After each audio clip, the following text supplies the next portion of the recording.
Hi, I'm Paul, and on today's video, we're going to see if we can't help a young man out of his dilemma of whether or not to keep or get rid of his vintage equipment.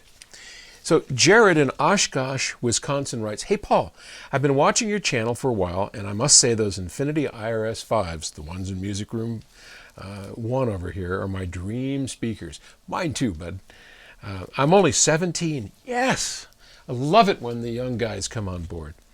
So I have a much cheaper pair of Infinities, but maybe someday I can acquire those.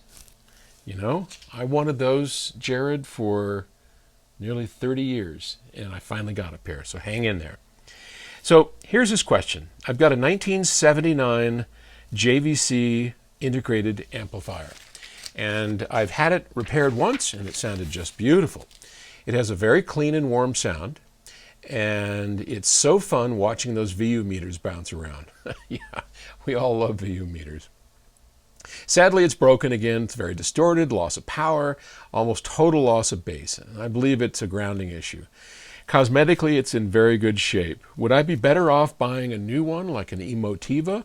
Or what should I do at this point? Like I said, I really do love this amp, and I'll probably keep it either way, but I just want to know if you think I should put more money into it. Thanks, Jared. Well, first off, Jared, I don't think it's a grounding issue, because if all of a sudden you have a loss of bass, it's distorted, you're more than likely far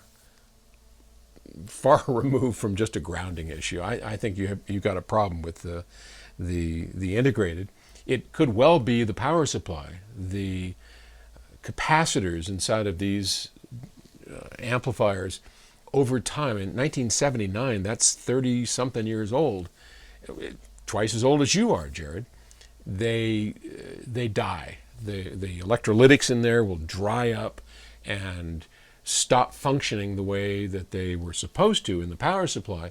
And so what happens is you wind up losing all the voltage feeding the amplifiers, and you need to replace all of that. And, you know, if it were me, no. I mean, I would say goodbye to it or put it in a closet, maybe someday for your kids, because them VU meters are cool. And Emotiva, a company owned by my buddy Dan Loftman, is a great, that's what's in my home theater. I have Emotiva products in my home theater, and they're great. Dan does a wonderful job of building amplifiers, preamplifiers. He's got a surround sound processor that's second to none. I mean, this thing is killer.